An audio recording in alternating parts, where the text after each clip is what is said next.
Hello, in this pop-upology tutorial I'll be showing you how to fold the bandstand design from my range of Origamic architecture pop-up cards that are available online. So once you have downloaded and cut your template, you should end up with something that looks like this. And as always, to begin, all we need to do is just to establish a shallow degree of fold by pressing down on our baseline with our thumbs, and at the same time supporting the back plane and the bottom plane, the base plane of our card. So we do this by a combination of using those fingers and also some of our free digits from the back to press this volume just on the sides, tiny bit forward, so you can see some of those creases and some of those volumes starting to emerge. But you literally only want to establish a very shallow degree of fold at this stage, and already what you need to be doing is concentrating more on the top of the design. So we progress to the next level, which is the roof structure, the base of the roof structure, as you can see here. And again, all we do is just from the back, just push out that base plane whilst pinching and holding firmly onto the back plane, and using that combination just establish again a very shallow degree of fold before again moving further up, and now using the tip of our finger, one of our digits from the back, just press on concentrating on this area here on the back of our card, and whilst at the same time using a kind of pinching of this back plane with both our hands, kind of moving that plane almost towards in convergence with this plane together, and it will just want to accentuate these mountain folds as you're doing that, and you can see the shapes emerging in space more and more. And until again you get to certainly not too deployed a degree of fold, because you just need to now deploy this uppermost part of your design by literally using a tiny little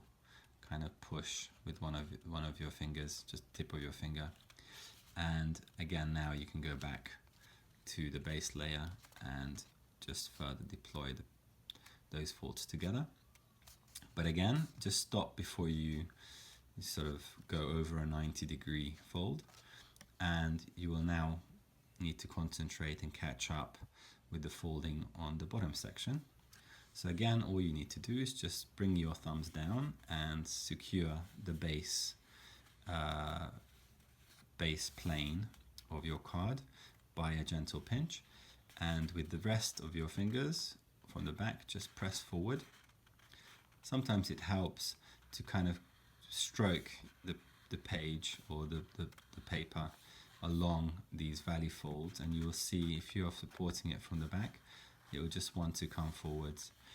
It's very important just to be gentle about it and just cajole it forward rather than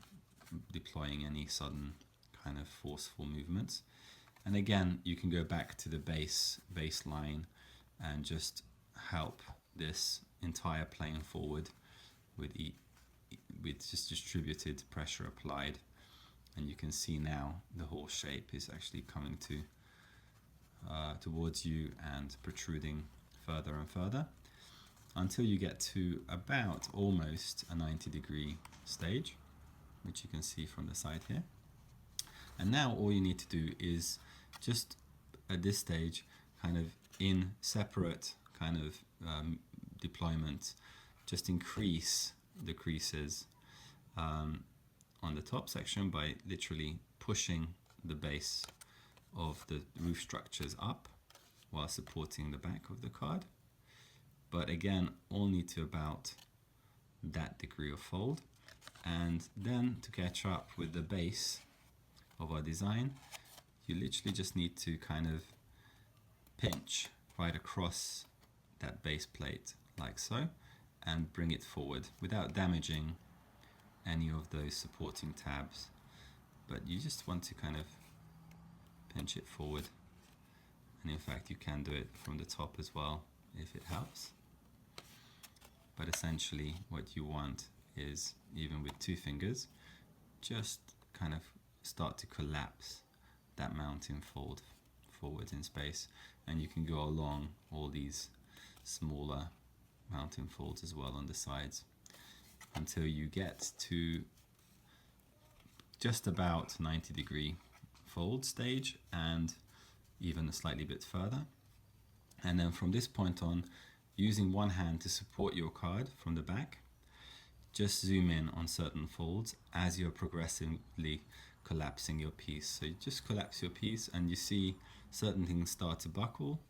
then just zoom in and just adjust by pinching from the front, and again up here. But also, as you can see it buckling, you can adjust the bottom as well by pinching fully, or in fact from the back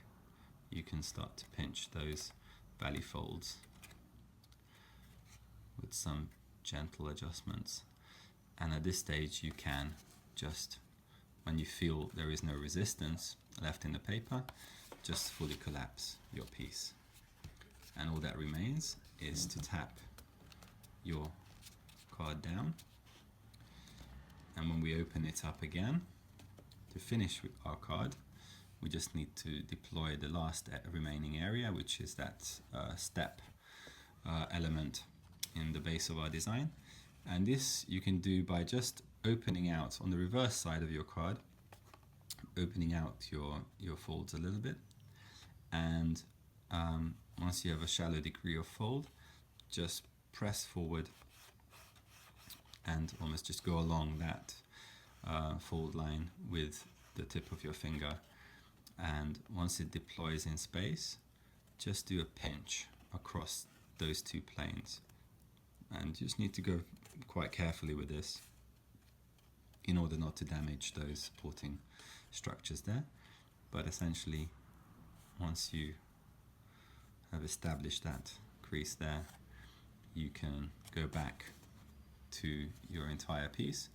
and just fully collapse again. And one last time, tap down on your design, and you should end up with something that looks like this. At this stage, ready for your personal touch and decoration, if you wish. And also, if you want to cover up this void on the reverse of your card, then I recommend using a transparency sheet, and in particular a color transparency sheet, which allows you to give or to get some really interesting light and shadow plays, as you can see here. You'll just need to secure your color transparency with some tabs of glue in the corners, and as you can see here, you will get some really interesting visual results. So do experiment with different papers and different colors, and hope you have fun folding this project. Thank you very much for watching, and I hope to see you again soon. Goodbye.